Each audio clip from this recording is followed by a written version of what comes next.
Hi, good evening. Mid cap ഡോക്ടറിൻ്റെ post market and pre മാർക്കറ്റിലേക്ക് എല്ലാവർക്കും സ്വാഗതം.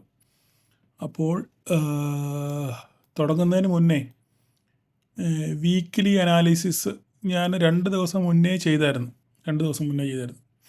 ആരും അവസാന വെള്ളിയാഴ്ച രാത്രിയിൽ ഞാൻ ചെയ്തു നിങ്ങൾക്ക് വേണ്ടി. വെള്ളിയാഴ്ച രാത്രിയിൽ, ശനിയാഴ്ച രാവിലെ നിങ്ങൾക്ക് കിട്ടി. ഓക്കെ, പക്ഷേ അത് ആദ്യത്തെ 2 ദിവസം ആരും ഇത് കാണാനൊന്നും ശ്രമിച്ചില്ല. അവസാന നിമിഷമാണ്, അതായത് 2 ദിവസം കഴിഞ്ഞിട്ടാണ് നിങ്ങളത് കാണാനൊക്കെ ശ്രമിച്ചത്. അപ്പം ഈ പഠിക്കാനുള്ള അവസരങ്ങളൊക്കെ നിങ്ങൾ വളരെ നഷ്ടപ്പെടും. അപ്പം ഞാൻ ഇപ്പം ഇങ്ങനെ നിങ്ങൾ ഇത് കാണോ എന്ന് പറയുമ്പം നിങ്ങളുടെ വിചാരം ഇത് യൂട്യൂബ് എനിക്ക് ഏതാണ്ട് കൊട്ടയ്ക്കകത്ത് വാരി തരുന്നു എന്നൊരു ധാരണ നിങ്ങൾക്ക് ആർക്കെങ്കിലും ഉണ്ടെന്നുണ്ടെങ്കിൽ അത് വളരെ തെറ്റാണ്. മനസ്സിലായോ? ഇപ്പം ഞാൻ നിങ്ങളെ കാണിക്കാൻ വേണമെങ്കിൽ ഇതിപ്പോൾ ഒന്ന് കാണിച്ചെങ്കിൽ നിങ്ങൾക്ക് മനസ്സിലാവുമെന്ന് വിചാരിക്കുന്നു. ഇതിപ്പോൾ നമ്മൾ കഴിഞ്ഞ ആഴ്ച ചെയ്ത ഇത് നമ്മുടെ ഡാഷ്ബോർഡാണ്. കഴിഞ്ഞ ആഴ്ച നമ്മൾ ചെയ്ത വീക്കിലി അനലൈസ് കാണുന്നത്. ഓക്കെ, ഈ വീക്കിലി അനലൈസ് ആകെ കണ്ടത് 425 പേരാണ്. ഓക്കെ, ഇനി ഇതിനകത്തിലെ സംഭവം കൂടെ ഞാൻ നിങ്ങളെ കാണിക്കാം. സംഭവം നിങ്ങൾ കണ്ടു കഴിഞ്ഞാൽ ഇതിനകത്തിൽ ഈ വീക്കിലി അനാലിസിസ് ആകെ കണ്ടത് 9 മിനിറ്റ് 31 സെക്കൻഡാണ്. 9.5 മിനിറ്റാണ് ഓൺ ആൻ ആവറേജ് ആൾക്കാർ കണ്ടത്. 9.5 മിനിറ്റ്. ഓക്കെ, ഇനി ഇതിൻ്റെ ചരിത്രം പരിശോധിക്കുകയാണെന്നുണ്ടെങ്കിൽ ഒന്ന് നോക്കിക്കോ, ഞാൻ നിങ്ങളെ കാണിച്ചു തരാം. അതല്ലല്ലോ, ഒരു സെക്കൻഡ്, നിങ്ങൾ അക്ഷമരാവല്ലേ. നിങ്ങൾ സത്യാവസ്ഥ ബോധ്യപ്പെടണം. അതിനുവേണ്ടി ഞാൻ പറയുന്നത്. ഇതിൻ്റെ അനലിറ്റിക്സ് എടുത്ത് നോക്കിക്കഴിഞ്ഞാൽ ഈ 3 ദിവസം ഞാൻ ഈ വീഡിയോ ചെയ്താൽ എനിക്ക് കിട്ടിയ പൈസ നിങ്ങൾ കണ്ടോ? എത്രയാണ്? 67 സെൻറ്റ്. 67 സെൻറ്റ്. ആകെ 425 പേര് കണ്ടു. 67 മണിക്കൂറാണ് ആകെ ഇത് കണ്ടത്. ഓക്കെ, അതായത് ഒരാൾ ഓൺ ആൻ ആവറേജ് 9 മിനിറ്റാണ് ഈ വീഡിയോ കണ്ടത്. 20-25 മിനിറ്റുള്ള വീഡിയോ ആണിത്. ഓക്കെ, 9 മിനിറ്റാണ് കണ്ടത്. ഓക്കെ, അപ്പോൾ ഇന്ന് കിട്ടിയത് 67 സെൻറ്റ്. അതായത് കണക്ക് കൂട്ടുവാണെങ്കിൽ ഒരു 50 രൂപ. 50 രൂപയാണ് ആ വീഡിയോയ്ക്കകത്ത് എനിക്ക് കിട്ടുന്ന വരുമാനം, അതായത് യൂട്യൂബ് എനിക്ക് തരുന്നത്. അപ്പോൾ നിങ്ങൾക്ക് മനസ്സിലായല്ലോ കൊട്ടക്കണക്കിന് എനിക്ക് കിട്ടുന്നുണ്ടോ ഇല്ലെന്നുള്ള കാര്യം. അപ്പം ഞാൻ എപ്പോഴും ഈ പറയുന്നത് നിങ്ങളോട് നിങ്ങളുടെ നന്മയ്ക്ക് വേണ്ടിയാണ് ഈ പറയുന്നത്. നിങ്ങൾ പഠിക്കാനാണ്, വീക്കെൻഡ് കിട്ടുമ്പം പഠിക്കാനുള്ള അവസരങ്ങളാണ്. നിങ്ങൾ ചുമ്മാതിരിക്കുമ്പോൾ പ്രൈസ് ആക്ഷൻ സീരീസ് കാണുമോ, അല്ലെങ്കിൽ ചാർട്ട് അനലൈസ് ചെയ്യുമോ, അല്ലെങ്കിൽ ബാക്ക് ടെസ്റ്റ് ചാർട്ട് ബാക്കിലോട്ട് പോയിട്ട് ഈ ആക്ഷൻസൊക്കെ എവിടെയൊക്കെ നടന്നിട്ടുണ്ട്, അല്ലെങ്കിൽ ചാർട്ടിൻ്റെ ഫോർമേഷൻസ് എങ്ങനെയാണ്, കാൻഡലിൻ്റെ ഫോർമേഷൻ എങ്ങനെയാണ്, ഇതൊക്കെ പഠിക്കാൻ പറയുന്നത് നിങ്ങളുടെ നന്മയ്ക്ക് വേണ്ടിയാണ്. ഇതൊക്കെ കഴിഞ്ഞിട്ടാണ് ഞാൻ ഇവിടെ എത്തിയത്. ആദ്യത്തെ 1-2 വർഷം ഞാൻ കിടന്ന് കളിച്ച കളി ഈ ദിഗന്തപുരാൻ എനിക്ക് മാത്രമേ അറിയത്തുള്ളൂ. പൈസ പോയ വഴികളും അറിയത്തില്ല. അതൊന്നും നിങ്ങൾക്ക് സംഭവിക്കാതിരിക്കാൻ വേണ്ടിയാണ് ഞാൻ ഈ പറഞ്ഞത്. നിങ്ങളിത് കാണോ എന്ന് പറയുന്നത്. അല്ലാതെ ഇതിനകത്ത് ഇത് നിങ്ങളങ്ങോട്ട് കണ്ട ഉടനെ എനിക്കിപ്പം ആയിരക്കണക്കിന് ഡോളർ ഇങ്ങോട്ട് വാരി കിട്ടും, അങ്ങനെയുള്ള ധാരണയൊന്നും ഇല്ല എന്നുള്ള നിങ്ങളുടെ തെറ്റിദ്ധാരണ മാറ്റാൻ വേണ്ടിയാണ് ഞാനിതിപ്പോൾ കണ്ടല്ലോ. 67 സെൻറ്റ് നിങ്ങൾ ഇനിയിപ്പോൾ പോട്ടെ, വൈറലായ വീഡിയോ വേണേൽ ഞാൻ കാണിച്ചു തരാം നിങ്ങൾക്ക്. വൈറലായ വീഡിയോ ഉണ്ടല്ലോ നമ്മുടെ, ഏതാണ്, ന്യായം ചാലഞ്ച്. ഇത് 844 പേര് കാണും. ന്യായം ചാലഞ്ചിന് വേണ്ടി വേണ്ട, ഇതാണ് how to become a good trader. Okay, ഇത് നിങ്ങൾ നോക്കിക്കേ. ഇത് ഞാൻ കാണിച്ചു തരാം ആകെ എത്ര കിട്ടിയെന്ന്. 2000 പേര് ആ സാധനം കണ്ടു. ഓക്കെ, 2000 പേര് കണ്ടതിൽ 2000 പേര് കണ്ടപ്പം എനിക്ക് യൂട്യൂബ് തന്ന പൈസയാണ് $6. $6. 2000 പേര് കണ്ടപ്പോൾ കിട്ടിയതാണ് $6. 286 മണിക്കൂർ. അതും ഏകദേശം ഓൺ ആൻ ആവറേജ് എങ്ങാണ്ട് 10 മിനിറ്റ് എങ്ങാണ്ട് ഓരോരുത്തരും കാണാൻ ശ്രമിച്ചിട്ടുള്ളൂ. 10 മിനിറ്റ്. മനസ്സിലായി പറഞ്ഞേ? അപ്പോൾ അതുകൊണ്ട് കഴിവതും നിങ്ങളെക്കൊണ്ട് പറ്റുന്നവർ, നമ്മുടെ ഇപ്പോൾ ഗ്രൂപ്പിലെല്ലാം കൂടെ 100-700 പേരുണ്ട്. നിങ്ങൾ വിചാരിച്ച് തന്നെ ഇതൊക്കെ എന്തെങ്കിലുമൊക്കെ ആക്കാൻ പറ്റും. പിന്നെ എപ്പോഴും ഈ പറയുന്നത് കൊണ്ട് നിങ്ങൾക്കൊരു അസ്വസ്ഥത തോന്നാൻ സാധ്യതയുണ്ട്. അപ്പോൾ അതുകൊണ്ട് ഞാൻ 2000 വ്യൂ വന്നപ്പോഴാണ് ഈ $6 കിട്ടിയത്. മനസ്സിലായേ? അപ്പോൾ നിങ്ങളൊന്ന് ആലോചിച്ച് നോക്കി, $400 കിട്ടിയപ്പോൾ ആകെ 70 സെൻറ്റാണ് കിട്ടിയത്. അപ്പോൾ അതായത് മണിക്കൂറുകൾ വാച്ച് അവർ കൂടുമ്പോഴേ എന്തെങ്കിലും ഒരു വരുമാനം ഇനത്തിൽ കിട്ടത്തുള്ളൂ. ഓക്കെ, ഞാനിത് കൂടുതൽ പറയുന്നില്ല. നിങ്ങളിത് എനിക്ക് കൊട്ടക്കണക്കിന് കിട്ടുന്നില്ല എന്ന് പറയാൻ വേണ്ടി കാണിച്ചത് മാത്രമേ ഉള്ളൂ. നമുക്ക് ഈ നമ്മുടെ വീഡിയോയിലോട്ട് വരാം. ഓക്കെ, അപ്പം ഇത് മിഡ് ക്യാപ്പിൻ്റെയാണ്. മിഡ് ക്യാപ്പിൽ നമ്മളിപ്പോൾ ട്രേഡ് ചെയ്യുന്നില്ല, എങ്കിലും ജസ്റ്റ് ഞാനങ്ങ് പറഞ്ഞു പോവാം. അപ്പോൾ മിഡ് ക്യാപ്പ് നമ്മൾ വരച്ച വരയിൽ തന്നെ വന്ന് രാവിലെ തന്നെ നല്ല ഗ്യാപ്പ് അപ്പിൽ നല്ല രീതിയിൽ മേലോട്ട് പോയി നമ്മൾ വരച്ച വര 13.020 വന്ന് സപ്പോർട്ട് എടുത്തിട്ട് നേരെ താഴെ തിരിച്ച് വന്ന് പിന്നെ ഒരു കൺസോൾട്ടേഷൻ മോഡായിരുന്നു. പിന്നെ തിരിച്ചിങ്ങനെ മേലോട്ട് കയറാനുള്ള ഒരു ടെംപ്റ്റേഷനാണ്, പക്ഷേ എങ്കിൽ അത് അത്രത്തോളം അങ്ങോട്ട് സക്സസ് ആയിട്ടില്ല. അപ്പം ഇനിയിപ്പം എന്നുള്ള ഈ ലൈൻ ഇൻവാലിഡായി, ഈ ലൈൻ ഇൻവാലിഡായിട്ട് ഈ ലൈന് ഇവിടെയാണ്, ഇവിടെ വരുന്നു. ഓക്കെ, ഇവിടെ അടുത്ത ലൈന് ഇവിടെയാണ്. ഓക്കെ, ഈ 2 ലൈനാണ്. ഇതിനകത്ത് മാർക്കറ്റ് നിൽക്കുകയാണെന്നുണ്ടെങ്കിൽ ഇത് ബ്രേക്ക് ചെയ്യണം. ഇത് ബ്രേക്ക് ചെയ്തെങ്കിൽ മാത്രമേ പിന്നെ ഒരു ഫർദർ മൂവ് ഉള്ളൂ. അതിനുള്ള സാധ്യത വളരെ ചുരുക്കമാണ് ഇത് ബ്രേക്ക് ചെയ്യാനുള്ള. നമുക്ക് കണ്ടറിയണം നാളെ. അഥവാ ബ്രേക്ക് ചെയ്ത് കഴിഞ്ഞാൽ 13.080 വരെ പോകാനുള്ള സാധ്യതയുണ്ട്. ഇനി താഴോട്ട് ഇതുപോലെ തന്നെ താഴോട്ട് ഇതൊന്ന് ഞങ്ങൾക്ക് ഒത്തിരി ഡീറ്റെയിൽ ആയിട്ട് പറയുന്നില്ല. ഇതിങ്ങോട്ട് ഫസ്റ്റ് ഇങ്ങോട്ട് ബ്രേക്ക് ചെയ്യുകയാണെന്നുണ്ടെങ്കിൽ ഫസ്റ്റ് ടാർഗറ്റ് ഇവിടം വരെയാണ്, അത്രേ ഉള്ളത്. കാരണം അവിടെ ചിലപ്പോൾ തിരിച്ച് കയറാനുള്ള സാധ്യത വളരെ കൂടുതലാണ്. ഓക്കെ, അതിന് ശേഷമാണ് ഇങ്ങോട്ടുള്ളത്. ഓക്കെ, അതിനുശേഷം ഇതാണ് നമുക്ക് മിഡ് ക്യാപ്പിനകത്ത് പറയാനുള്ളത്. ഒത്തിരി ഞാൻ പറഞ്ഞ അവിടെ ദീർഘിപ്പിക്കുന്നില്ല. ഓക്കെ, അടുത്ത നമുക്ക് നിഫ്റ്റിക്കകത്തിലോട്ട് വരാം. നിഫ്റ്റിയിൽ ഇന്ന് മാർക്കറ്റ് എങ്ങോട്ട് പോകണമെന്നറിയാതെ, ദിശ അറിയാതെ, ഞാൻ ക്യാപ്ഷനിൽ പറഞ്ഞ പോലെ തന്നെ മാർക്കറ്റ് കൺഫ്യൂസ്ഡാണ്. മാർക്കറ്റിന് എങ്ങോട്ട് പോകണം എന്നുള്ള ഒരു എന്താ പറയുന്നത്, ഒരു എയിമില്ല. എങ്ങോട്ട് പോകണം, ഒരു ഊർജ്ജമില്ല മാർക്കറ്റിന്. മുകളിലോട്ട് പോകണോ താഴോട്ട് പോകണോ. ഇന്ന് FIS ചെറുതായിട്ടെങ്കിലും മേടിച്ചിട്ടുണ്ട്. അതുകൊണ്ട് 1700 കോടിക്കെങ്ങാണ്ടാണ് മേടിച്ചേക്കുന്നത്. ജസ്റ്റ് ഞാനൊന്ന് നോക്കിക്കോട്ടെ എത്ര കോടി ഇത്ര കോടിക്ക് മേടിച്ചിട്ടുണ്ടെന്ന് വാങ്ങിയിട്ടുണ്ടെന്നാണ് ഞാൻ അറിഞ്ഞത്. അപ്പം ഇത് വരുന്നില്ലല്ലോ.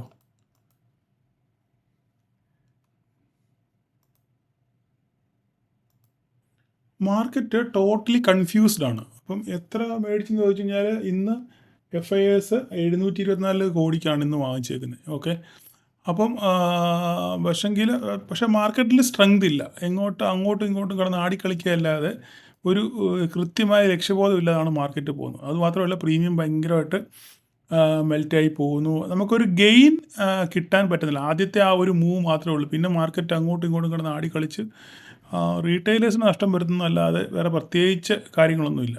സത്യം പറയുന്നത് ഞാൻ ഒറ്റ ട്രേഡ് പോലും എടുത്തില്ല. ഒരു ട്രേഡ് പോലും ഞാനിന്ന് എടുത്തില്ല. കാരണം നമുക്കൊരു എന്താ പറയുന്നത്, ഒരു കോൺഫിഡൻ്റ് ഇല്ല മാർക്കറ്റ് എങ്ങോട്ട് പോകും എന്നുള്ളതിന്. ഓക്കെ, അപ്പോൾ നമുക്ക് ഈ മാർക്കറ്റിൽ ഇന്ന് ഞാനൊരു പ്രൈസ് ആക്ഷൻ പറയാമെന്ന് പറയായിരുന്നു അല്ലേ. ഇന്ന് ഞാനൊരു പ്രൈസ് ആക്ഷൻ പറയാമെന്ന് പറയായിരുന്നു. എന്താണ് ഒരു ബെയറിഷ് എൻഗൾഫിങ്. എവിടെയാണ് ഞാനത് കണ്ടത്? ബെയറിഷ് എൻഗൾഫിങ് ഇവിടെ ഇല്ലേ. ഈ ബെയറിഷ് എൻഗൾഫിങ് ആണ് ഞാൻ വരച്ച് കാണിക്കാം. എങ്ങനെയാണ് ഒരു ബെയറിഷ് എൻഗൾഫിങ് വർക്ക് ചെയ്യുന്നതെന്ന് ജസ്റ്റ് നിങ്ങളെ ഞാൻ കാണിച്ചു തരാം.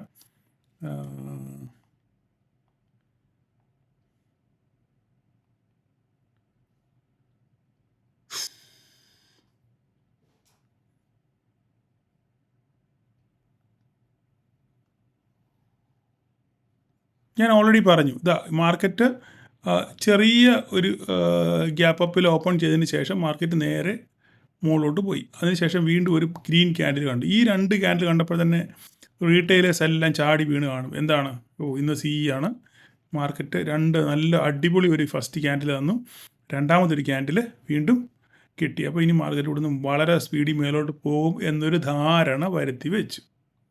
ഓക്കെ, ഈ ധാരണയാണ് ഏറ്റവും വലിയ പ്രശ്നം. നമ്മൾ ഈ FISൻ്റെയും ഈ റീറ്റെയിലേഴ്സിൻ്റെ FISൻ്റെയും ഈ വലിയ ഓപ്പറേറ്റർമാരുടെ വലിയ പരിപാടി എന്താ, അവർക്ക് നമ്മളെ റീറ്റെയിലേഴ്സിനെ തെറ്റിദ്ധരിപ്പിക്കുക എന്നുള്ളതാണ്. മനസ്സിലായോ? റീറ്റെയിലേഴ്സിനെ തെറ്റിദ്ധരിപ്പിക്കുക എന്നുള്ളതാണ് അവരുടെ മെയിൻ പരിപാടി. അതിലവർ വിജയിച്ചു കഴിഞ്ഞാൽ അവർക്ക് കൊള്ള ലാഭം മാർക്കറ്റ് ചെയ്ത് കൊണ്ടുപോകാൻ പറ്റും.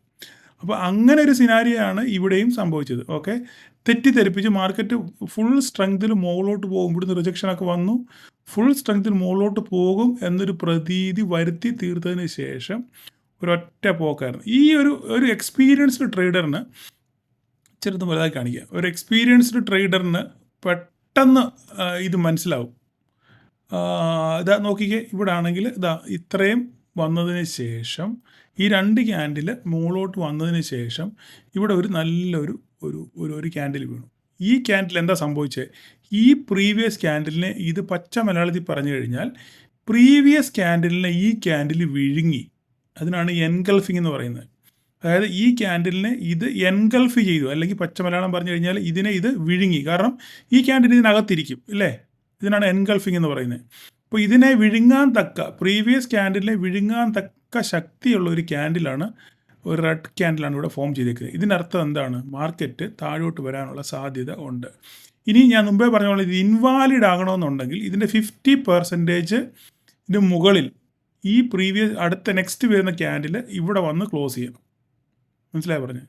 ഇവിടെ വന്ന് ക്ലോസ് ചെയ്തെങ്കിൽ മാത്രമേ നിങ്ങൾക്ക് ഇത് ഈ എൻഗൾഫിങ് ക്യാൻഡിൽ ഇൻവാലിഡ് ആകത്തുള്ളൂ. അല്ലാത്തടത്തോളം കാലം ഇത് വാലിഡാണ്. അങ്ങനെ മാർക്കറ്റ് പതുക്കെ താഴോട്ട് വന്നു, ഈ സപ്പോർട്ടീവ് വന്നു, ഇവിടെ നിങ്ങളെ തെറ്റിദ്ധരിപ്പിച്ചു.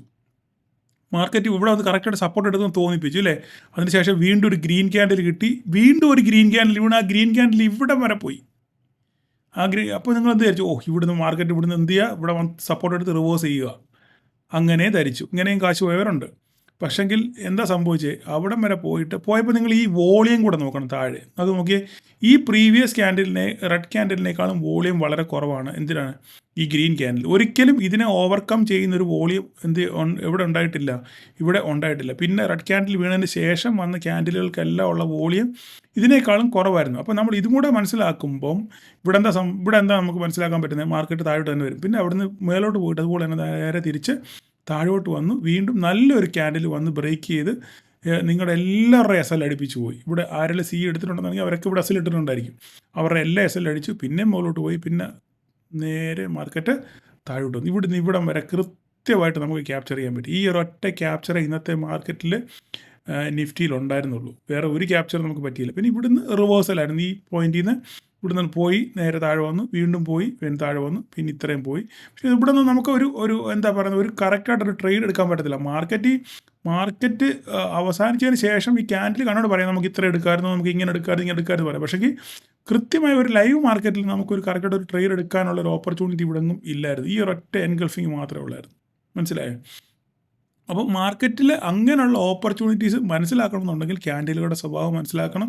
ക്യാൻഡിലുകളുടെ സ്വഭാവം മനസ്സിലാക്കണമെന്നുണ്ടെങ്കിൽ പ്രൈസ് ആക്ഷൻ പഠിക്കണം. അതിനുള്ള സംഭവം ഞാൻ ചെയ്തു വെച്ചിട്ടുണ്ട്. നിങ്ങൾക്ക് താല്പര്യമുള്ളവർക്ക് കണ്ടു പഠിക്കാം. അങ്ങനെ കണ്ടു പഠിച്ചവർക്ക് ഇന്ന് ലാഭം ഉണ്ടാക്കാൻ പറ്റും. ഇന്നത്തെ നമ്മുടെ പോളിനകത്തിൽ പിന്നെ ലാഭത്തേക്കാൾ കൂടുതൽ നഷ്ടം ഉണ്ടാക്കിയത്. പക്ഷേ നഷ്ടം ഉണ്ടാക്കിയവർ നിങ്ങൾ ന്യായം പാലിച്ചിട്ടുണ്ടെന്നുണ്ടെങ്കിൽ നിങ്ങൾ വറി ചെയ്യേണ്ട കാര്യമില്ല. ഈ നഷ്ടം നിങ്ങൾക്ക് നാളെ ലാഭമായിട്ട് മാറും. അതുകൊണ്ട് നിങ്ങൾ ഈ ന്യായം പാലിച്ച് തന്നെ പോവുക. ഓക്കെ, അത്രമാത്രമേ എനിക്ക് പറയാനുള്ളൂ. അതിന് ശേഷം മാർക്കറ്റ് എന്താ സംഭവിച്ചത്? മാർക്കറ്റ് പിന്നെ ഇവിടുന്ന് ഇങ്ങോട്ട് വന്ന് ഇവിടെ വന്ന ശേഷം ഒരു ചാനലിൽ കൂടി ഇങ്ങനെ മാർക്കറ്റ് താഴോട്ട് വന്നുകൊണ്ടിരിക്കുകയാണ്. അപ്പോൾ ഇനി നാളെ എന്താണ് സംഭവിക്കുന്നതാണ് നമുക്ക് അറിയേണ്ടത്.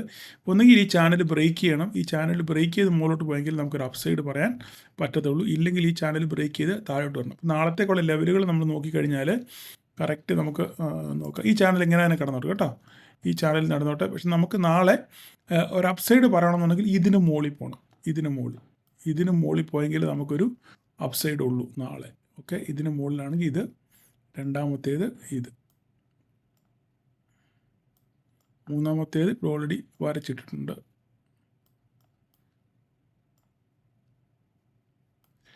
$12,850. ഓക്കെ, അവിടം വരെ നിൽക്കട്ടെ. അതിനുശേഷം നമുക്ക് അപ്പോൾ ഇതിനകത്ത് നമുക്കില്ല. ഇത് വേണ്ട, ഇത് ഇൻവാലിഡായി. ഓക്കെ, അത് വേണ്ട. നമുക്കിനി താഴോട്ട് വരയ്ക്കാനുള്ള ഒരു പോയിൻ്റ് എന്ന് പറഞ്ഞു കഴിഞ്ഞാൽ, താഴോട്ട് വരയ്ക്കാനുള്ള പോയിൻ്റ് നമുക്ക് ഇതിനെ തന്നെ നമുക്ക് ഒരു മിനിറ്റ്. ഓക്കെ, ഈ ഒരു പോയിന്റിനെ തന്നെ കാണാം. നമുക്ക് കാണാം. കാരണം വരയ്ക്കേണ്ട നമ്മൾ ഇത് വേണ്ട. ഓക്കെ, ഇത് മാർക്കറ്റ് ഇതിനകത്ത് നമുക്ക് ട്രേഡ് ഇല്ല. ഒന്നുകിൽ ഇത് ഇങ്ങോട്ട് ബ്രേക്ക് ചെയ്യണം, വരച്ച് കാണിക്കാം. ഇത് ഒന്നുകിൽ ഇത് ഇവിടെയാണ് മാർക്കറ്റ് ഇപ്പോൾ ക്ലോസ് ചെയ്തേക്കുന്നത്. ഓക്കെ, ഒന്നുകിൽ ഇത് ബ്രേക്ക് ചെയ്യണം, ഇത് ബ്രേക്ക് ചെയ്ത് ഇതും ബ്രേക്ക് ചെയ്യണം. ഈ ലൈൻ ബ്രേക്ക് ചെയ്തെങ്കിൽ നമുക്കൊരു അപ്സൈഡ് പോകാൻ പറ്റത്തുള്ളൂ. ഇല്ലെങ്കിൽ ഇത് ഇവിടുന്ന് ഇങ്ങനെ പോയിട്ട് ഇവിടുന്ന് നേരെ തിരിച്ച് വരാനുള്ള സാധ്യതയുണ്ട്. ഓക്കെ, അല്ല ഇവിടുന്ന് താഴോട്ട് വരുവാണെന്നുണ്ടെങ്കിൽ ഇതും ബ്രേക്ക് ചെയ്ത് ഈ ട്രെൻഡ് തട്ടി നേരെ തിരിച്ച് വരണം. അല്ലെങ്കിൽ ഈ ട്രെൻഡ് ബ്രേക്ക് ചെയ്യണം. ബ്രേക്ക് ചെയ്ത് കഴിഞ്ഞാൽ മാത്രമേ നമുക്ക് താഴോട്ടൊരു ഓപ്പർച്യൂണിറ്റി നോക്കാൻ പറ്റത്തുള്ളൂ. അപ്പം മാർക്കറ്റിൽ ആദ്യം കുറച്ച് വെയിറ്റ് ചെയ്യണം. നമ്മൾ 10, 15, 20, അരമണിക്കൂർ വെയിറ്റ് ചെയ്തിട്ട് ഒരു ട്രെൻഡ് കൺഫേം ആയതിനു ശേഷം ഒരു ഓപ്പർച്യൂണിറ്റി കിട്ടുമ്പോൾ മാത്രമേ നമ്മൾ ട്രേഡ് എടുക്കാവൂ. അല്ലെങ്കിൽ നമ്മൾ മാർക്കറ്റിൽ നോക്കിയിരിക്കാനേ പാടുള്ളൂ. അത് ആ ഓപ്പർച്യൂണിറ്റീസ് എങ്ങനെയൊക്കെയാണ് അവിടെ സംഭവിക്കുന്നത്, അല്ല ഫോർമേഷൻസ് എങ്ങനെയാണ്, ട്രെൻഡ് എങ്ങനെയാണെന്നൊക്കെ നമ്മളവിടെ നോക്കിയിരിക്കുക. അത് മാത്രമേ ചെയ്യാനുള്ളൂ. കൃത്യമായി നമുക്കൊരു എൻട്രി കിട്ടുമ്പോൾ മാത്രമേ നമ്മൾ മാർക്കറ്റിലെ ഒരു ട്രേഡിന് വേണ്ടി തുനിയാവും. ഓക്കെ, കാര്യം മനസ്സിലായല്ലോ ഞാൻ പറഞ്ഞത്? ഓക്കെ, ഞാൻ പറയുന്നത് നിങ്ങൾക്ക് ചിലപ്പം ഒത്തിരി ഫാസ്റ്റ് അല്ല, ഞാൻ പറയുന്നത് ഒത്തിരി ലാഗ് ഉണ്ടായിരിക്കും, അതൊക്കെ ശരി, എനിക്ക് മനസ്സിലാവും. പക്ഷേങ്കിൽ എനിക്ക് ഇങ്ങനെയൊക്കെ പറയാൻ അറിയത്തുള്ളൂ, മനസ്സിലായോ? എനിക്ക് ഇങ്ങനെ പറയാൻ അറിയത്തുള്ളൂ. ഈ രീതിയിൽ പറഞ്ഞെങ്കിലേ എനിക്കൊരു സാറ്റിസ്ഫാക്ഷൻ കിട്ടത്തുള്ളൂ. അതുകൊണ്ടാണ് ഞാൻ ഇങ്ങനെ സംസാരിക്കുന്നത്. അപ്പം മാർക്കറ്റ് ഇവിടുന്ന് മോളോട്ട്, ഓക്കെ, ഇവിടുന്ന് മോളോട്ട് ഉണ്ടെങ്കിൽ മാത്രം നമുക്ക് അങ്ങോട്ട് ട്രേഡ് ഉള്ളൂ. ഇവിടെ ട്രേഡില്ല, ഇത് നോ ട്രേഡിംഗ് സോണാണ്. ഇതിന് ശേഷം ഇത് ബ്രേക്ക് ചെയ്ത് താഴോട്ട് വരണം. ഇതായിട്ടുണ്ടെങ്കിൽ ഇതിന് ട്രേഡ് ഉള്ളൂ, ബാക്കിയെല്ലാം ഇതുപോലൊക്കെ തന്നെ. ഓക്കെ, പിന്നെ താഴോട്ട് ഭീകരമായിട്ട് ഇതില്ല. ഇത് ഭീകരമായിട്ട് വീഴുകയാണെന്നുണ്ടെങ്കിൽ ഇവിടം വരെ. നാളെ പറയാനുള്ള ഇത് ഇവിടം വരെയാണ്. ഓക്കെ, വീണാൽ മേലോട്ട് പോവുകയാണെന്നുണ്ടെങ്കിൽ ഇത്രയും, പിന്നെ മുകളിൽ ഇവിടെ കിടപ്പുണ്ട് സാധനം, വേണം ഇത് താഴോട്ട് വരച്ചിട്ടേക്കാം, അതിൻ്റെ ഒരു കുറവ് വേണ്ട. ഓക്കെ, ഇത്രയുമാണ് നാളത്തേക്കുള്ള പിന്നെ ലെവലുകൾ. നിങ്ങളുടെ ചാർട്ടിൽ വരച്ചിടുക, പഠിക്കാൻ ശ്രമിക്കുക. പഠിക്കാതെ മാർക്കറ്റിൽ കുറുക്ക് വഴി ഇല്ല എന്നുള്ളത് പിന്നെയും ഞാൻ ആവർത്തിച്ച് പറയുന്നു. അപ്പം ഇത് ദയവ് ചെയ്ത് ഇതെല്ലാവരും കാണാൻ ശ്രമിക്കുക, സ്കിപ്പ് ചെയ്യാതെ. നിങ്ങൾക്ക് വേണ്ടായെങ്കിലും സ്കിപ്പ് ചെയ്യാതെ ചുമ്മാതെങ്കിലും കേട്ടോണ്ട് കിടക്കുക. 10 പ്രാവശ്യം കേൾക്കുമ്പോഴെങ്കിലും ഒരു പ്രാവശ്യം നിങ്ങളുടെ തലയിൽ കയറുമല്ലോ. ഓക്കെ, അപ്പോൾ നാളെ എല്ലാവർക്കും ഒരു പ്രോഫിറ്റബിൾ ഡേ ആശംസിക്കുന്നു. Thank you all.